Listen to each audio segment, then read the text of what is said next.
Welcome to the People's Voice DC. Listen, before we get started, I just want to address one thing, and I'm going to say it with a smile to our friends who like to ride scooters on our streets. Please be careful. You guys have almost hit me on a bike and walking at least 5 times. Please be careful. Make your money, get around, do whatever you need to do. Please start obeying traffic laws. Please start obeying traffic signs. Please be safe. We are tired of our streets being terrorized morning, noon, day, and night by scooters. With that being said, welcome to the People's Voice, DC. I'd like to bring on my good friends, my co-host, Shantae High,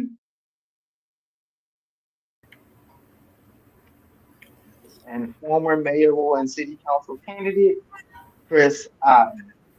How are y'all? Good. How you doing? I just needed to, I'm okay. I just needed to get that off my chest. I Why do you have say been almost that? hit like every day By a scooter? by a scooter. Now I know some people who've been on a scooter got hit by a car. I do too, but I know situations where it's been car fault, and I know situations where scooters were doing too much and got hit by a car too. No, me, I'm a safe rider because I ride motorcycles. I ride, all of the twos and the fours, and I was riding a 49cc scooter, and I was on Rock Creek Church Road when a lady who was texting and driving abruptly made a turn, hit me, and yeah, she caused some severe damage. I am still suffering pain from all of that today. Hmm. I'm definitely sorry to hear that. And there are reckless, like I said, um, car drivers. I think we talked about this before. I think we definitely need to move towards making our streets more geared towards pedestrians than vehicles. But I know I anger a lot of constituents when I say that.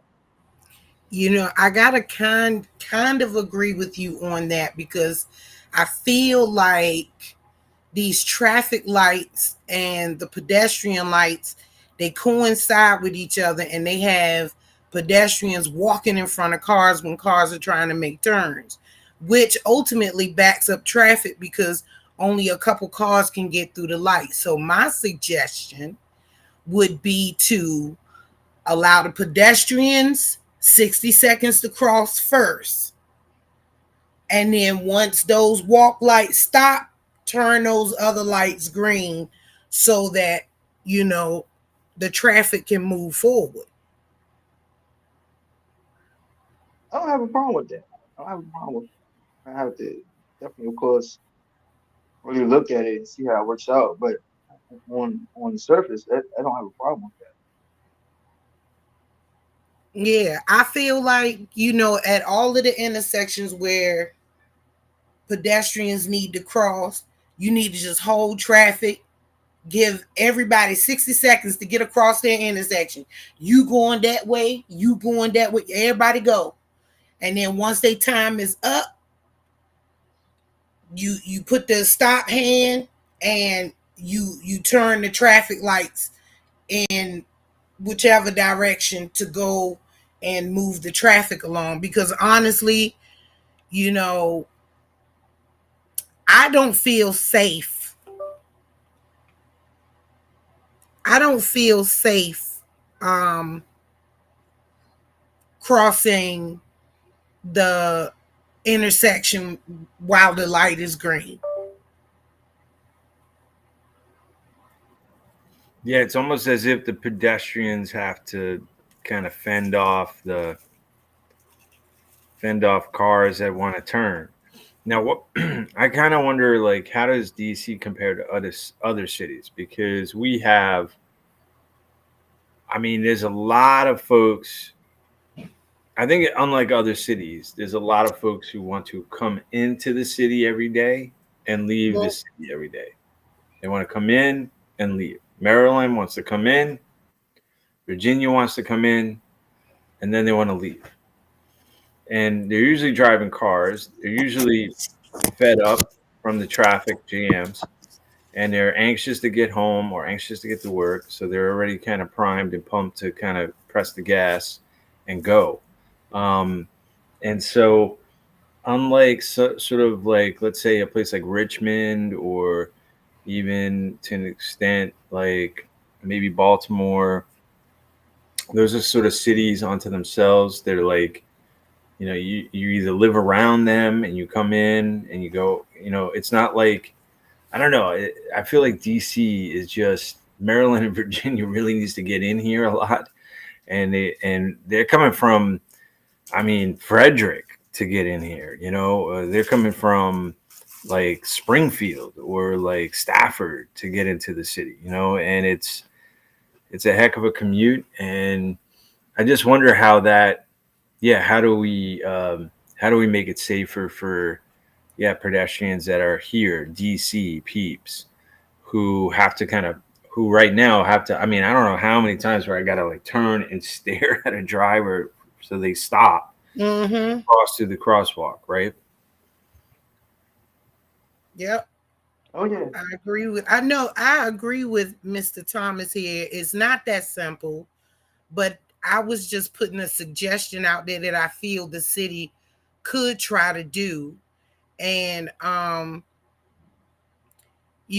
just, as a pedestrian walking with a child, I oftentimes will put myself in the way of her based on the traffic of which, intersection we may have to cross. So that if somebody comes barreling through the intersection, because a lot of people do tend to run red lights up here, um, I would take the blunt of the injuries rather than her. So, and then most of the time, when I see the time running down on the clock, I would just release her hand and tell her, run, go. You know, I'm me personally, I used to walk faster than what I walk now. But after being hit by that car, I sustained a concussion that gave me double vision and vertigo. I broke my left scapula, my left humerus, my right, sorry, my left scapula, my left humerus, my right femur, six ribs, and both my lungs collapsed. So, I tend to be a little paranoid now. Crossing the street, people who barrel by me on those scooters. I I just really realized that I've started this thing that when they barrel by me, I grab my leg, the one that has been injured and has the titanium rod in it. So I don't understand how folks are out here being stupid and careless on scooters. I totally agree. And let me just take a moment to remind everyone to like, to share, to comment. Um, if it's Twitter, then it's a retweet, or a quote, to comment, share, or like, um, on our. We also have a call. You can call 202-670-9110 if you want to call in. I also saw one of my dearly, dearly beloved, LaJoy. Hello, LaJoy. How are you? Make sure if you're in Ward 8 that you go out and support my girl, LaJoy. She's running for State Board of Education. Vote for LaJoy. She definitely has my public support and endorsement. Um, moving Can right I, along. can I chime in one Yeah, second? Thank you, Teresa. Teresa. I ain't got my glasses on. Where my glasses at? Let me see. Is that Tyrena Simpson? Thank you very much. Yes, it is a blessing to survive that. Thank you. Sorry, Mike. did I miss a comment?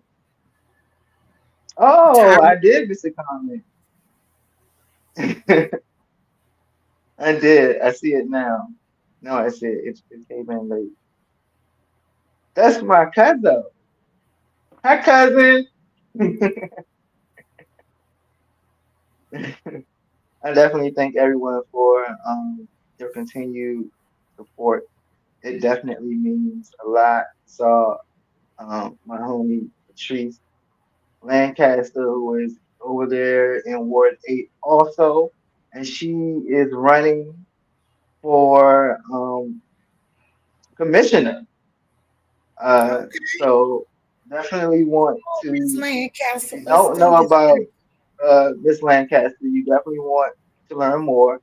We definitely actually have plans for her to join us here on the People's Voice. So Ward 8 can learn more about her. Most people already know she is the resource lady of DC.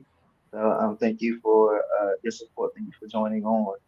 Uh, real quickly, I just wanted us to take a moment and just shout out a beautiful, beautiful young lady. Shout Yes, out. come on, come on. I'm sorry. Let me mute myself. You don't have to mute yourself, but we definitely want to shout out Simone Biles, who becomes the most decorated Olympic gymnast in American history. What do you guys think about the Olympics so far? Oh, I've been enjoying it, man. I think my neighbor's about tired of me going, USA, USA.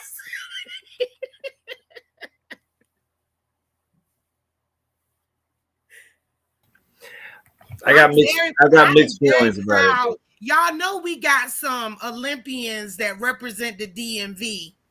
Katie Ledecky is from Bethesda, Maryland. And then we have Noah Lyles, who won the gold in the 100 and the 200-meter men's race.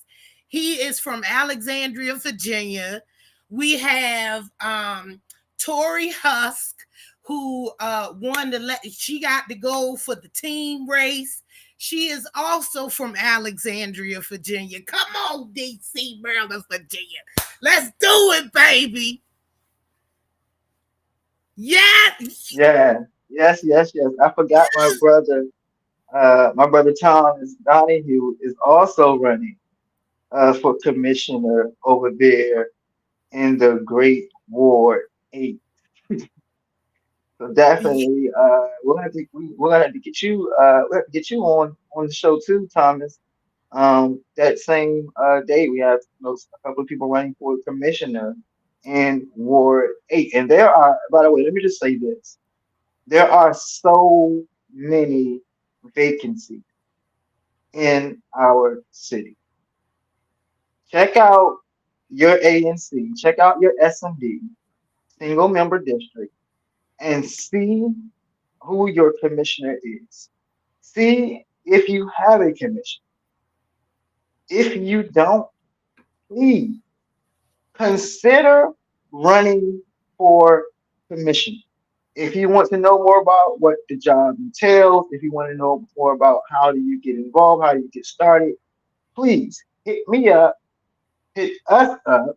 That's what the Rising Voices of Politics is all about. That's what we're here for. Let us know, and we will be here to help you. but do not allow your SMB to continue to go unrepresented. All you're doing is allowing your voice, your thoughts, your concerns, what's important to you, not be heard. Your voice, your vote, it matters. It does. Make sure that you have representation at every single level of our government. It's not just the mayor, it's not just the city council, but you need your commissioner. A good commissioner makes a huge difference. I agree with that. And even if y'all have somebody in the seat and you're not completely satisfied with the work that they've done and the promises that they've made that they have not kept, step on out there.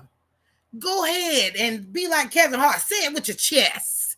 Go on and step out there and be one of those people who makes a change in DC. Yes, indeed. Yes, indeed. Be the change. Be Lord the knows we need some change. change up in here because And DC is speaking rotting like a of egg. change, speaking of change, boy, has a lot happened since our last show. Not only has Biden stepped down, not only has Harris announced she'll be running for president, not only has Harris secured enough delegates to represent us on our ticket as a Democratic Party, Harris this week has also announced her running mate to be Governor Walz.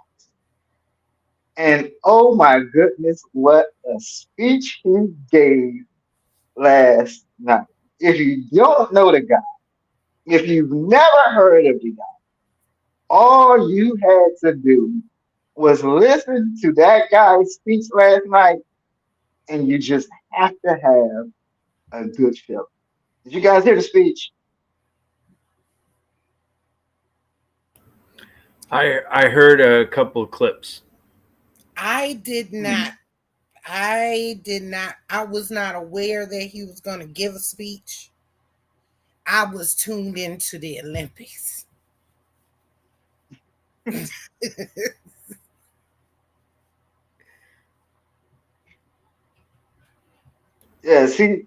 Yes, he definitely called out um,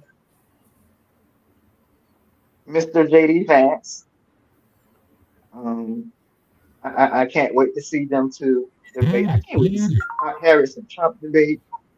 It's just gonna be awesome. It's just gonna be. I can't wait the next 90 days now. I believe it's just it's gonna be out of this world.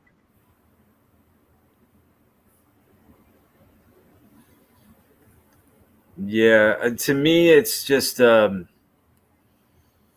normalizing genocide. I hate to be so blunt and frank about it, but I mean, it's almost like there's not, hundreds of thousands of people being murdered by bombs paid for by taxpayer dollars being dropped on kids and moms right now. I don't really hear any of that in these speeches, and I don't hear enough about how people are living on the streets because the affordable housing ain't affordable in this country.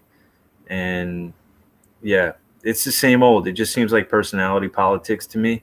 And yeah, anything is better than a criminal and sexual predator, Well, aka I will say what stuck out to me last night in the Vice President Harris's speech is, and I've been watching all of it, it's pretty much repetitive. She has the same catchy lines. Um, but usually she say affordable, affordable, affordable, but she had not said affordable housing. Yesterday in the great state of Pennsylvania, she actually said affordable housing. Um, so But but the what does that question, mean, I Reverend? the did find that question, encouraging. but the question becomes affordable for whom, though? Right. because I said that so many times when this Bowser administration first took office and she started, oh, we're going to build more affordable housing. We're going to build. No, they're building luxury housing and marketing it as affordable to the people with six-figure incomes or more. There are working families in the district that don't make $20,000-$30,000 a year. Look at matter of fact, let's take for instance the IHOP over here on 14th Street in that plaza over there. You have servers and cooks and hostesses, cashiers that work in there that don't they have to work a second job just to be able to make rent. Like literally their whole paycheck for that month plus a portion of the paycheck from the second job is going to pay the rent. Well, I caution us not to think that the nation has the same unique situation Everybody as has a DC. unique situation. I'm Well, just saying, what I'm saying I is this. know, I'm speaking on experience from somebody I know that worked over there who had to take on a second job just to be able to make the rent. And then Well, there's this stigma around people with vouchers. People want to chastise and degrade what I'm and saying is demean. Kamala Harris is running to be president of our country. She's not running to be mayor of No, I DC. mean, all of these administrations work together, and at some point, it gets to the president, and the president can either veto it or not. You know what I'm saying? So I'm just saying,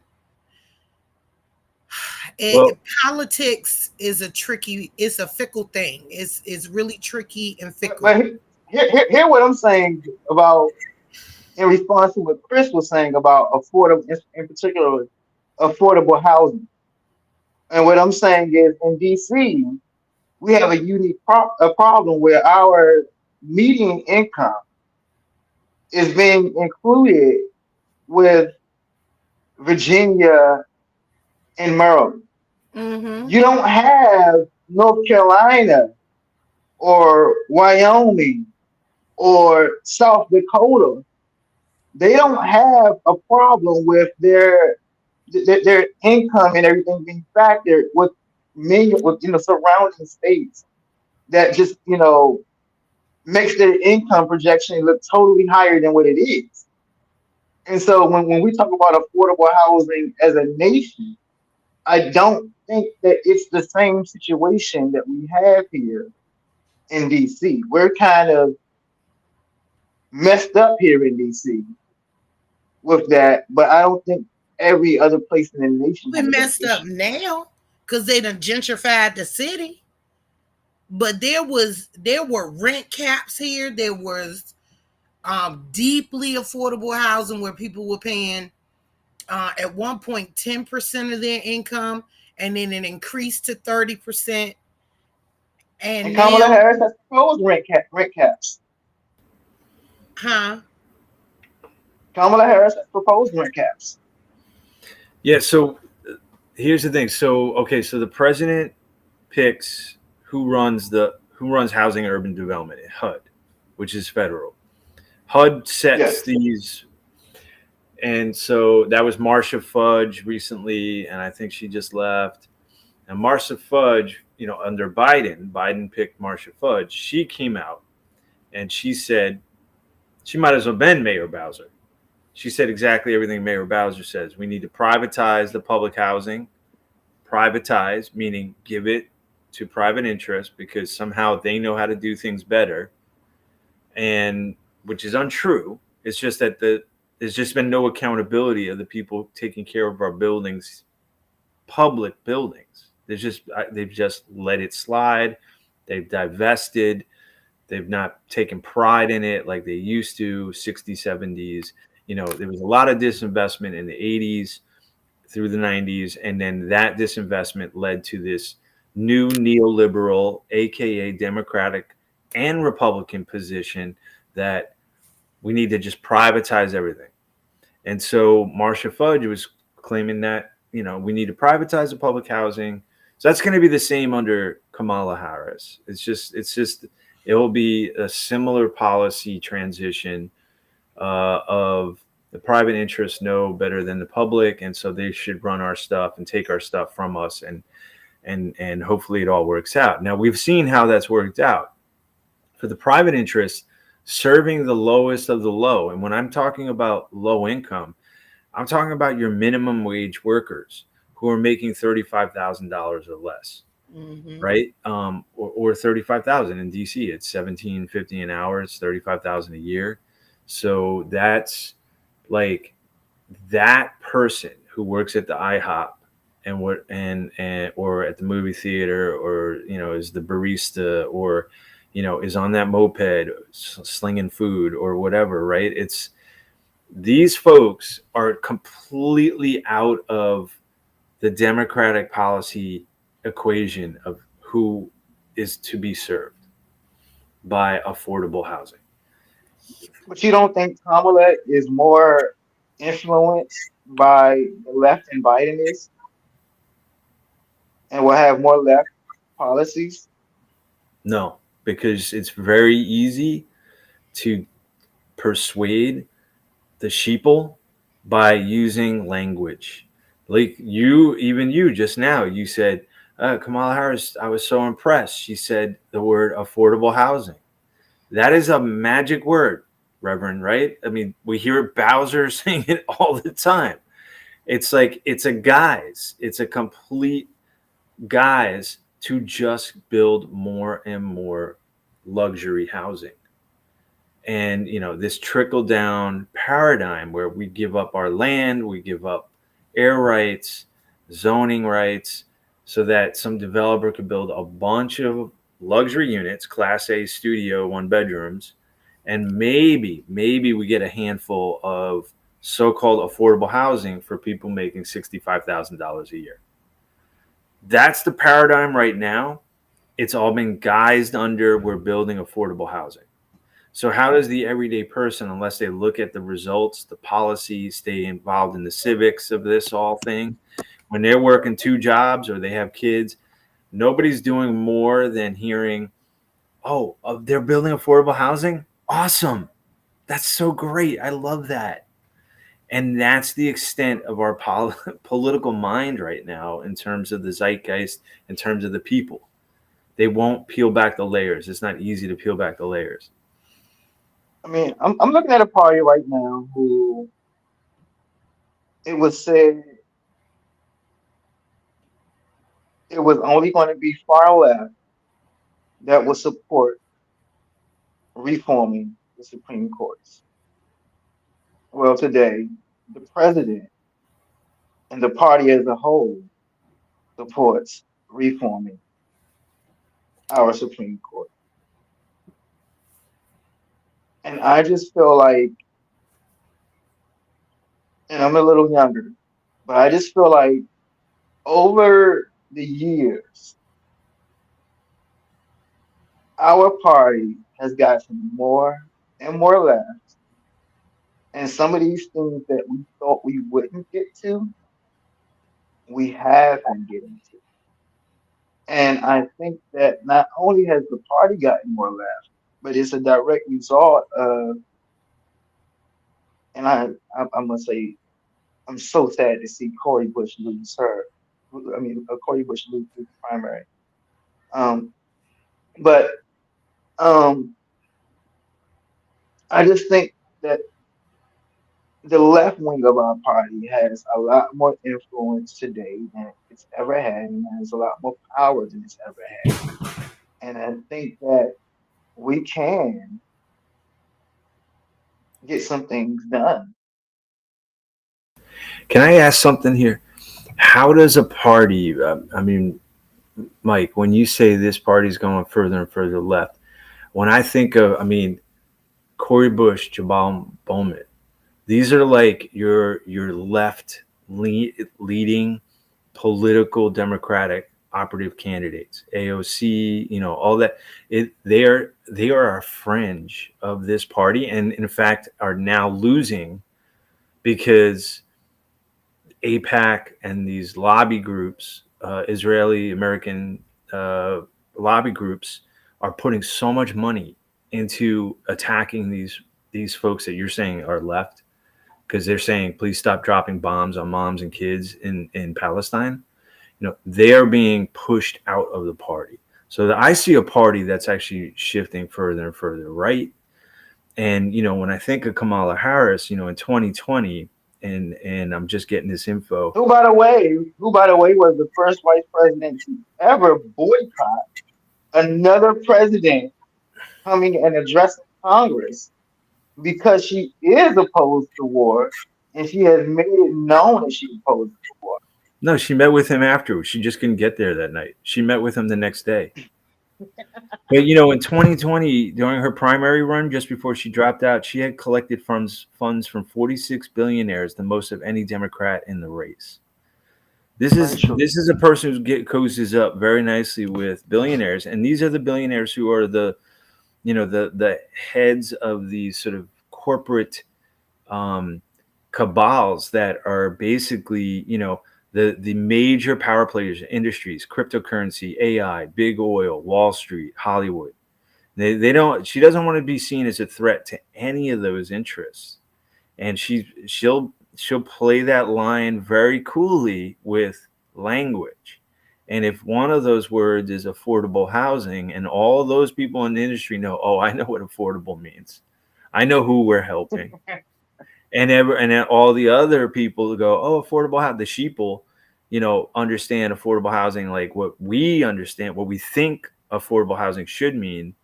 It's a great play because you know who everybody knows who's they're talking to. The voters will vote for that. The big industry peeps, the donors, the developer, real estate investor class know what that means too. And so that's the thing. Like, I don't think this party's moving left at all. I think it's, if anything, it's quite right. It's quite much in the hands of the war machine, and Kamala as a woman, as a brown woman, you know, she's gonna be the head of this war machine that's killing mostly black and brown folks around the world. And to me, that is kind of bizarre and frightening. But you know, maybe things will change. I don't know, but I don't see it. So I don't know how much change is going to happen. But especially if you're funded by these interests. I don't see us. I might be wrong, but I guess we can only find out over time. But I don't see us supporting Israel in the same manner. Don't I don't agree with what they're doing. I don't support what they're doing. They are our ally. I come from a different upbringing, a different background where I have friends who chose wrong paths and who did the wrong thing, but I'm there for them and I got their back. It's just hard to explain. An ally is an ally. Um, but I don't see Kamala supporting Israel and what and their ways, should I say, in the same manner that I see Biden. I think that Kamala will get either a little stiffer and mean what she says, or I just feel like she won't support him to the same strength. I'm not saying that we're going to, completely abandon it. They are our allies. We do have treaty, agreements with them, and those things are important and do need to stay in place for the security and for the benefit of our country. But we do need to draw the line, and we do need to make it known that when we say something, But let me ask you real quick when you say that, Mike, is it What would you have said to Botha then in South Africa when he jailed Mandela in that apartheid state? Would you have said, "Oh well, Botha is an ally, and that's just how it rolls, and we need them in South Africa so we can control American interests in Africa"? Would you be saying the same thing? Because that's essentially what Israel is. Israel is an apartheid state in Palestine, and they're controlling. I mean, they have a very wide influence in basically the Middle Eastern part of the world, and basically is a proxy state for the U.S. to influence what's happening in the Middle East. So, why is it okay in Israel, but obviously, you know, I mean, Mandela became an international hero, won all sorts of prizes when he freed the South African people from the apartheid state of Botha and all of, I didn't say it was okay. What I said is I understand they're not. I'm not saying that I would have made the same decisions, or anything like that. What I'm saying is, if you are voted president today on Israel, it's just not that simple. As one of the comments said, it's just not that simple. It's just not realistic. They are an ally. We have some interests and security interests as well. And we just can't say, you know what, well, we don't support what you're doing. We don't want a relationship with you. We don't want anything to do with you. That's just not realistic. And as a president or as a leader, you have to understand that. and I'll end on this, but question back: why do Israeli citizens have more libraries per person, have complete health care, free school, uh, obviously an amazing transportation system to ship all those bombs around and whatnot? How do they have all of this without U.S. help? But people in the states, right here in our own backyard, and in the whole city, why don't we have health care? Why don't we have housing? Why isn't there a library? Why is there only one library in Ward One? Uh, you know, um, why are they shutting down and privatizing schools to become condos in Ward 7 and 8? Like, why is there this disparity where Israel and Israeli citizens get our money to live a great life and uphold this apartheid state where Palestinians are second class citizens in that same land where they were for thousands of years as well? Suddenly now the US money goes, taxpayer money, your money goes to Israel and funds all of these things that we don't even get to have here. We don't get to have free healthcare and free schooling and housing. It's certainly not easy to get any of that. I'm not saying it doesn't exist. I'm saying it's guaranteed in Israel, for the people there. And it's only guaranteed because of US tax money. So it's a little bit different than just an ally and they just exist on their own. And where Yeah, they're I'm not saying that. I'm not saying that I agree. I mean, I agree with every point you just said. It's it's it's not right. There is disparity. Some things are not right. All I'm simply saying is when it comes to Kamala, Biden stepped down. She's next in, she feels like she's next in line, or she's deserving and able to do the job of a president.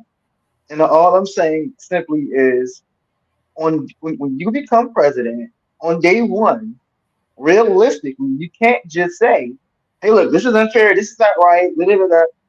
We're not helping Israel. We're turning our backs on Israel. That's just not realistic. You cannot do that. And so, maybe we just start with, hey, can you just stop killing kids? And then we'll keep funding you for your libraries. I totally. I mean, yeah. Like I said, I believe Kamala will draw some harder lines and be more stiff when it comes to certain things. Especially when it comes to innocent children and women dying in this war. And when it comes to blatant attacks, that's just everyone, even the American people, can see. Hey, look, you knew those were innocent lives there, and you still chose to release that missile or drop that bomb. So I do think that Kamala will be more stiff and more of a hardliner than Biden. I mean, I think that we even see just a few days of her campaign that Biden has had this kind of Obama, and not to shame it, but this when they go high low, we stay high approach.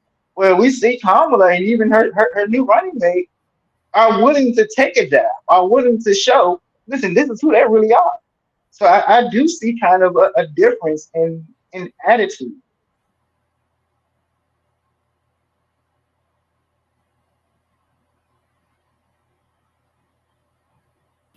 One of the other things, we were talking about language. One of the other pieces of language that I noticed being used in this particular case with Israel, Palestine, and the U.S. is that the idea of calling it a war, right?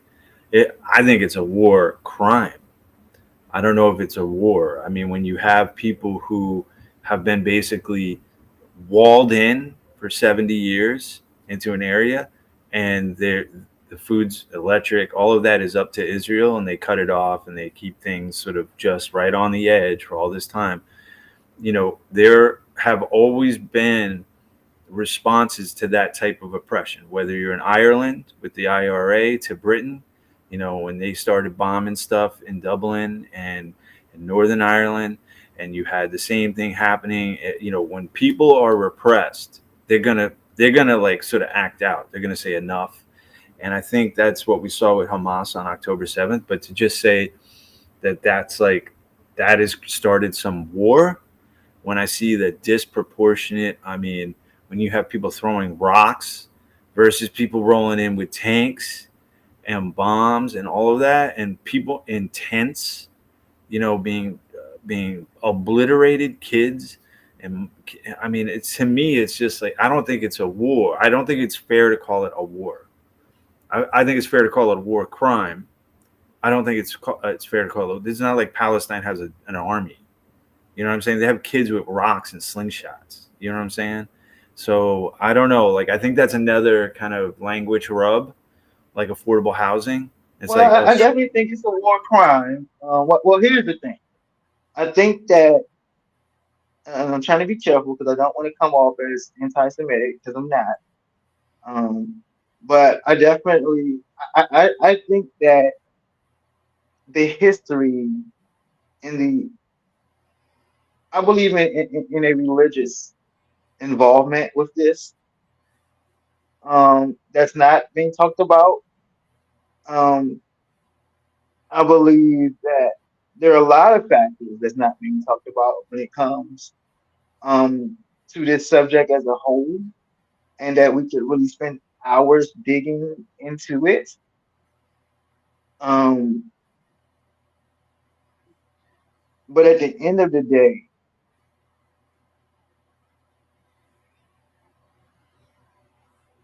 I think that there has to be some form of willingness from both sides uh, to have peace.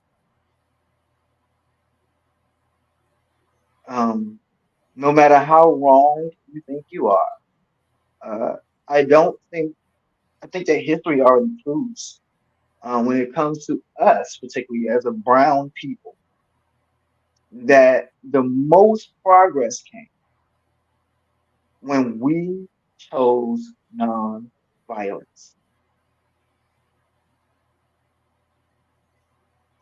Um, and I think that you have to come to a place of peace and compromise um, for a better living environment for all.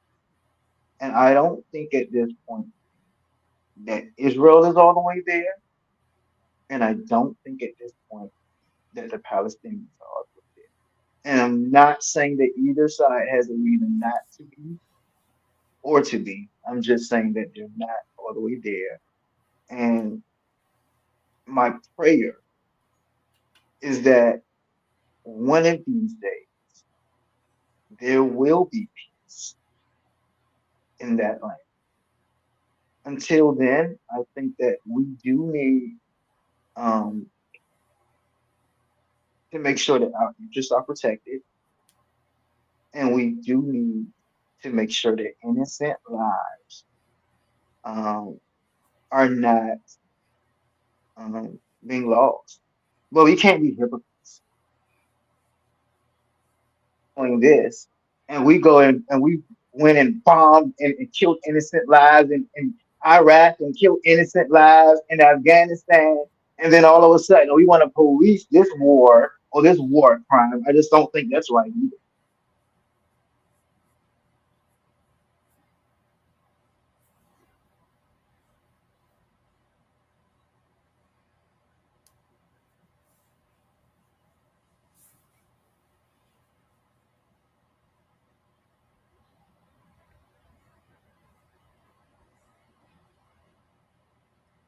Well, I tell you what, I don't mean to change the subject, but I know what is a crime is that our 911 system is broken. And I'm glad People, you said that because this is what I wanted to play next. So hold your thought. And this is exactly what I wanted to get into really quickly. By what's known as the Office of Unified Communications.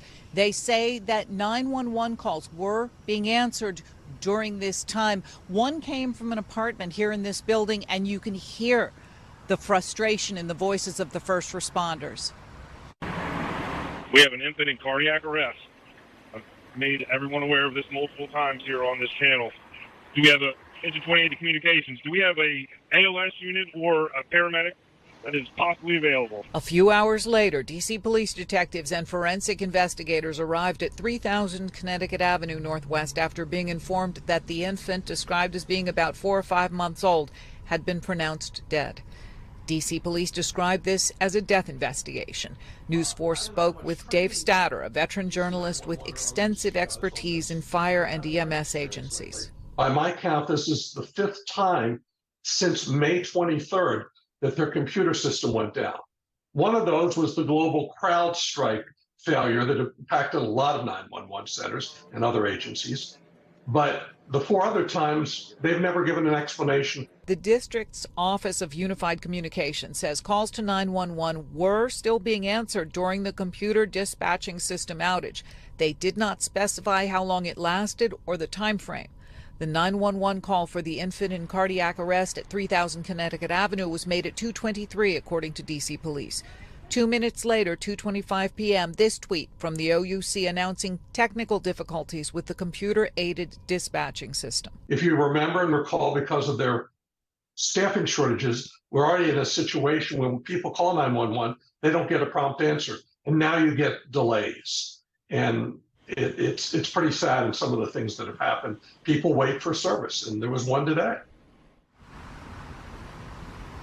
Now, it's very important to state that there's no indication at this time that any possible delays contributed to the baby's death. There are still many, many unanswered questions. Live in Northwest, Jackie Benson, News 4.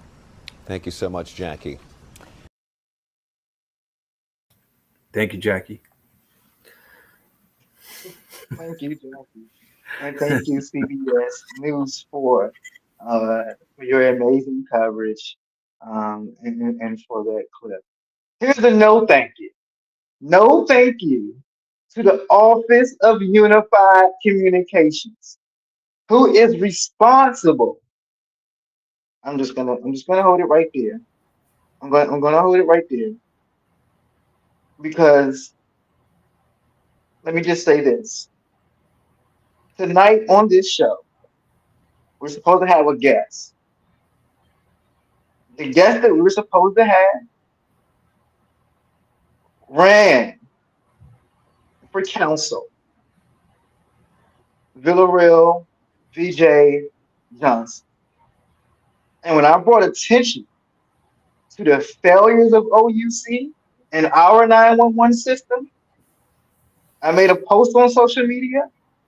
His response was, "This is an ignorant, an empathetic host. He said it's one of the hardest, and I quote, answering that call is one of the hardest things I've seen a person do. And to do it all day, every day as a career, those who work there deserve more. I don't understand what the hell you're talking about, but let me say this. This is not an aim at the employees of OUC. This is an aim at the system and at the leadership and at whatever the heck they're doing in that department. I understand that there are 911 dispatchers who come to work and who are doing their absolute best. I also understand that systems keep getting down. I also understand that the department is underemployed. It has been underemployed for months, if not years. I also understand that the leadership is downright terrible. I understand that the training is insufficient. Those things can be called out. And if you feel they can't, then I am so glad you do not represent me. Oh.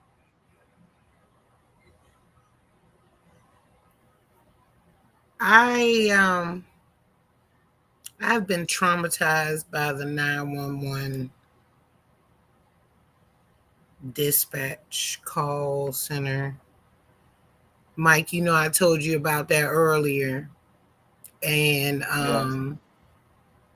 Chris knew years ago what happened to my neighbor, my friend. So I'm going to tell the story, but I'm going to keep it short. So April 11th, 2021, I was on the phone with my friend Sherry. I get another call from one of our other neighbors to alert me that EMS was trying to get in my building. And so I cut that call short to get back to Sherry. And I go out on the balcony and I look down, and there are 8 paramedics standing there trying to jimmy the lock to get in my building. And I asked them, I said, may I help you? And they look up at me. Yeah, we get a call for a 56-year-old lady having a stroke. I said, first of all, that's not me. I said it just like that. That's not me. I said, that I don't fit that age. I'm not that age. Second of all, if I was having medical problems, I wouldn't be able to speak to you right now. You know, there is a thing that medics do called FAST, F-A-S-T. When a person is having a stroke, F, check their face. If their face starts to like droop on one side, then it's likely that they're having a stroke. Some people have even pursed their lips really hard too. Check the face. Then A is the arm. Most of the time when people are having a stroke, they can't lift their arms above their head or even out to grab something from you. So check the face, the arm, F-A. Then you have S, which is the speech. If they cannot relay, like you ask them a question and then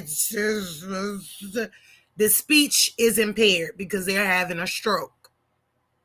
And then T, if they don't pass FAS, then T, it is time to call 911. It is time to get the medics and get them to the hospital immediately. And I'm standing there. I'm like, y'all didn't even do fast on me. I said that to them. Y'all didn't even do fast on me. But it's obvious I'm not the person you're looking for. I need you to go over to 618 apartment 21. They did not listen to me. They didn't listen to me. There were 2 ambulances, 1 fire truck that responded.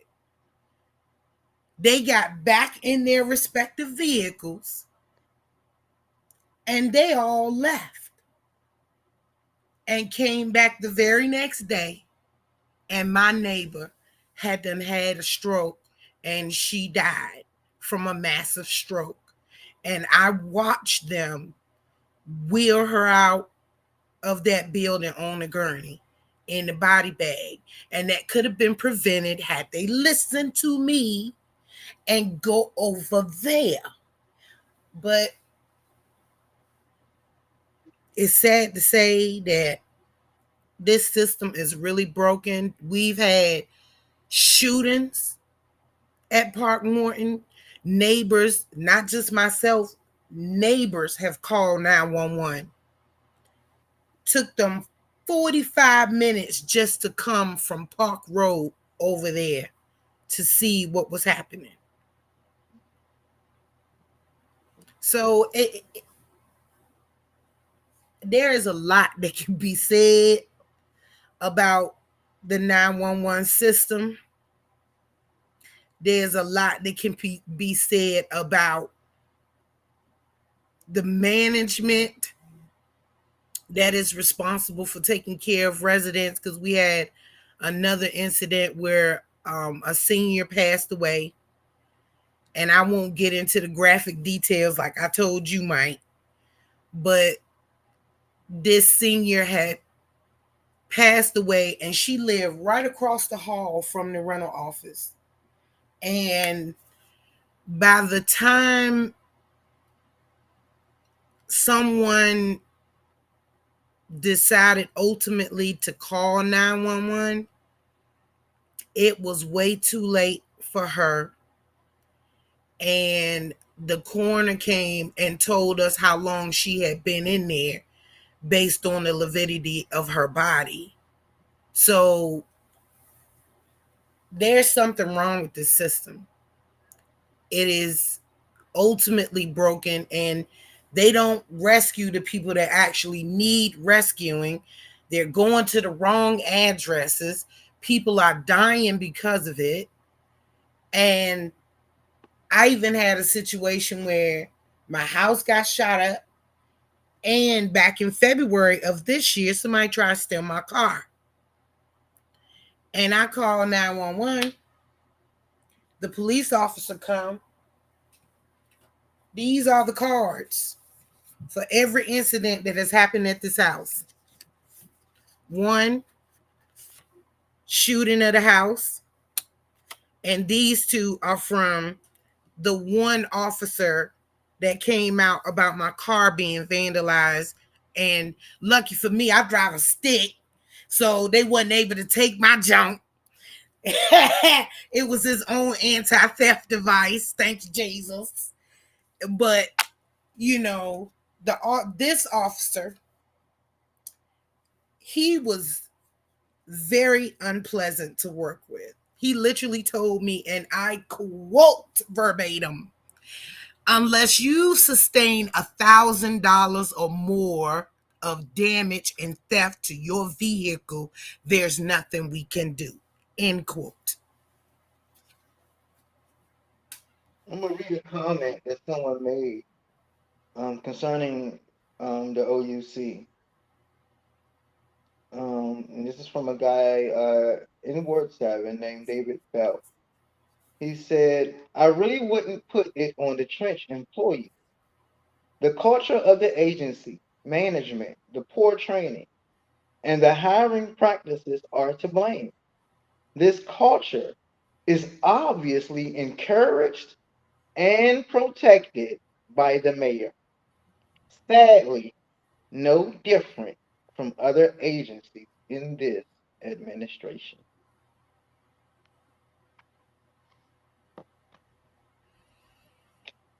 We have to do something. And it's clear as day that our mayor won't.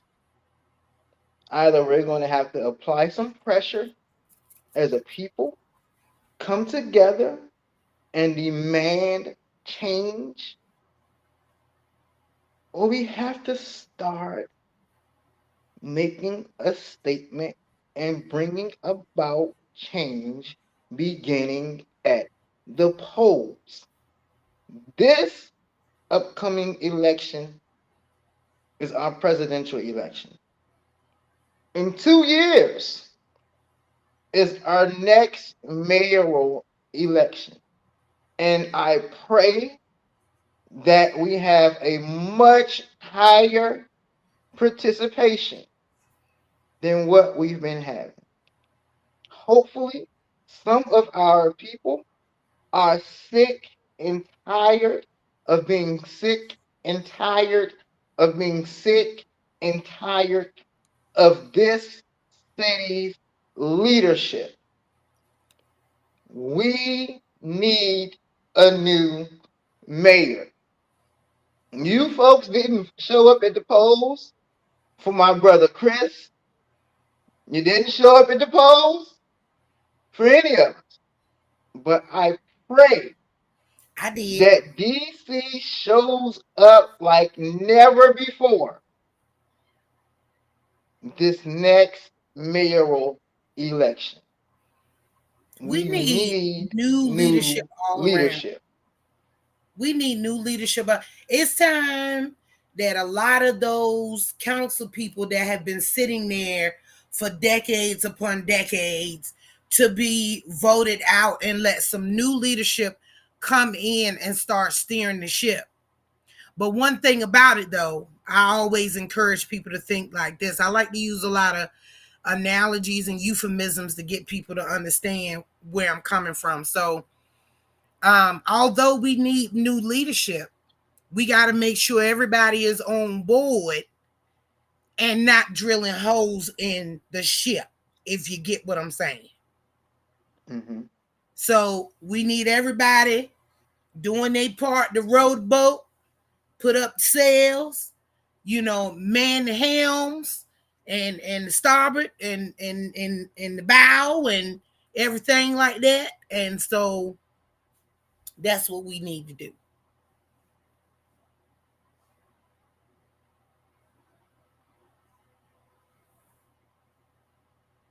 We about to get into the territories. Definitely need to fix our 911 call, and things like this is the reason why we need to be prepared for emergency situations, such as these storms, which might be touching down tonight.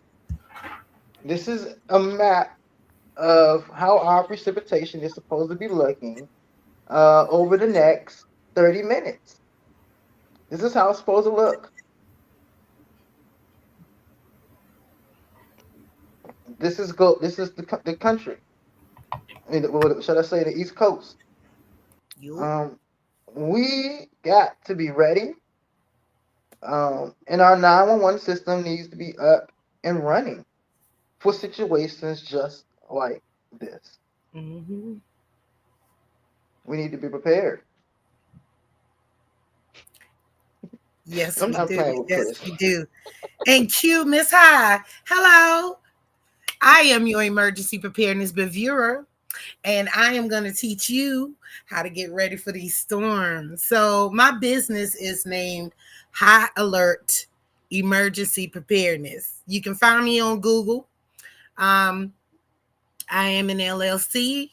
My acronym is HAER PREP. And that's also my website, haerprep.com. Go see me. Go see all of my numerous certifications. I think I'm over 60 now. But I say this all the time when I start my webinars or my seminars, depending on the community I'm serving. I ask people, where were you and what were you doing when 9/11 happened? And were you prepared for it? And many of the people have the same exact answer. No, I wasn't prepared. We were stuck so and so and so, and we didn't have any food, we didn't have any water, we didn't have blah blah blah blah blah. And they're looking at me, and I'm sitting there smiling like, oh, what a shame. That was a shame. But inside, I'm happy because this is my opportunity to teach you how to do that. So please contact my business. Learn how and what you need to get ready for these storms, because DC floods more often than not. And if you're a homeowner and your house gets flooded, what are you to do? What is your exit? What is your exit plan? If you don't own a car or any kind of transportation to get out, what's your strategy? You have to know these things, or else you're going to be, let's go back to 2005 when Hurricane Katrina hit Louisiana. A lot of the folks, they're so used to the hurricanes, they just, it'll blow over, but then it didn't. And things got much worse. And then people were stranded on their rooftops, waiting for people to come and save them.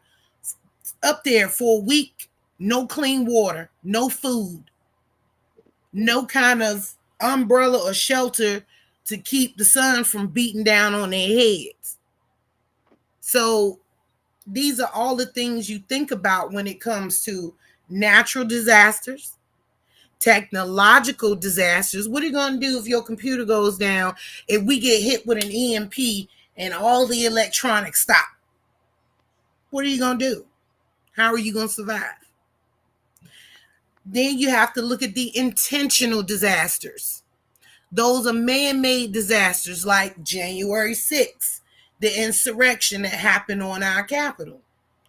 That could have easily spilled out into the streets of Northwest. Part of it spilled over into Southeast. I was told by people who live on that side that some of them were down there.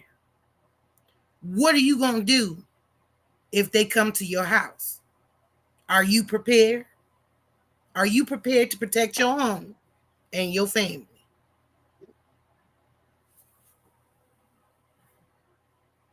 Folks, please like, share,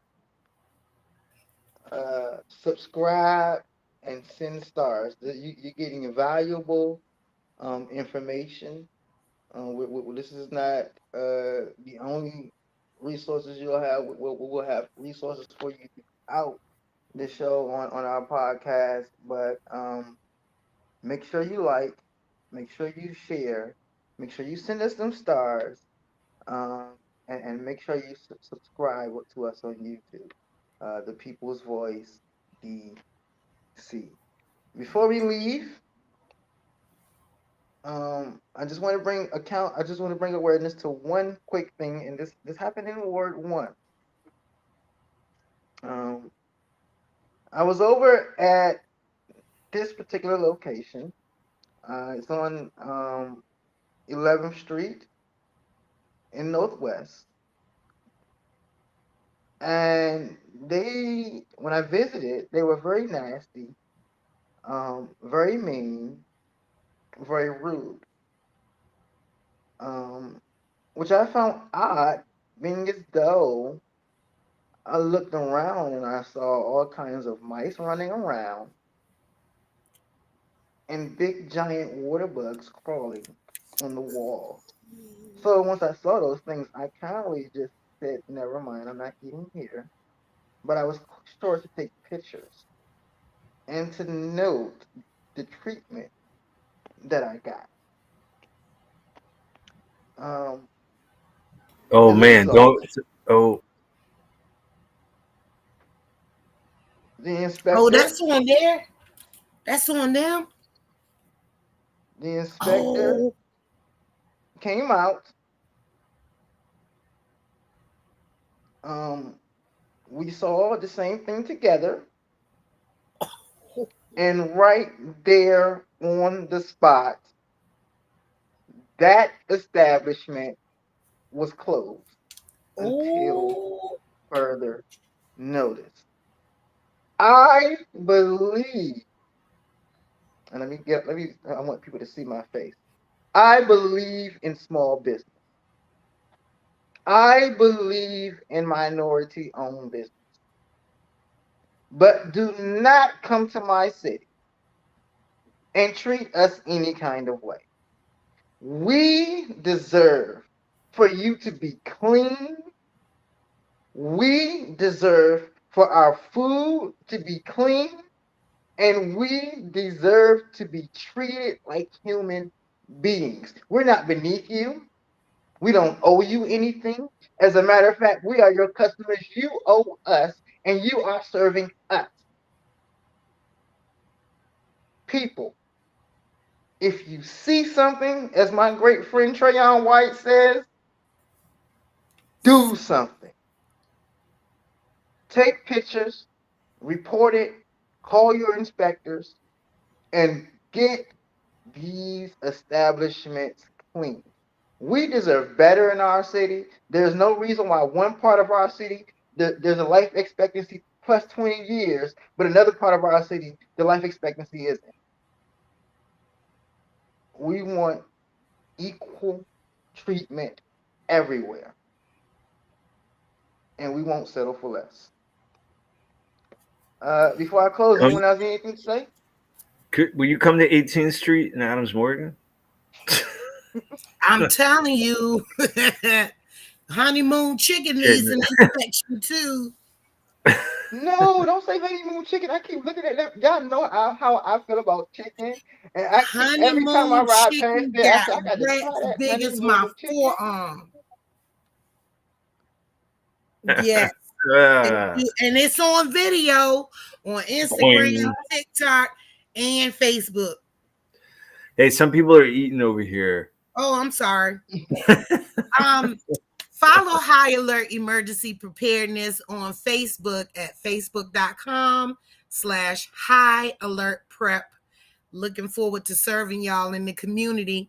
Oh, just to pinpoint, I also do DC Notary. I am a mobile DC Notary, and I especially serve my disabled and my seniors. I'm a wedding officiant. So if you planning on getting married, even if it's in the kitchen, baby, come on, call me. I can hook you up. And I am also an EOL, which stands for End of Life Care Doula. So if you have your nana or papa who is nearing that transition, give me a call. I will be there to support you and your family during your bereavement time. So yes, I offer a multitude of services, and I hope to serve you soon.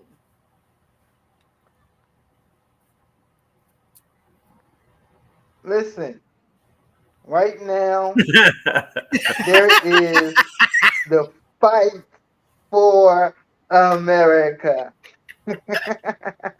Prosecutor, make sure that you get out and we rock this vote. We cannot allow the felon to win. You gotta send me that picture, man.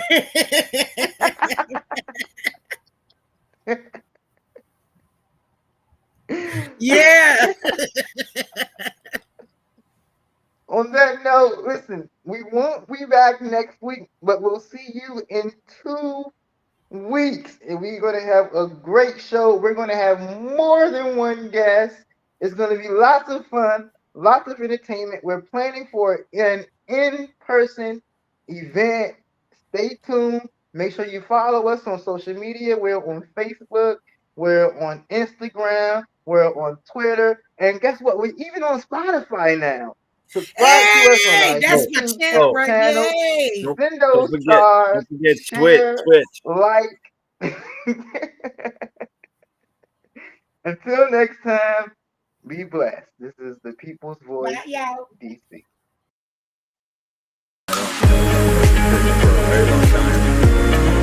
And there's no money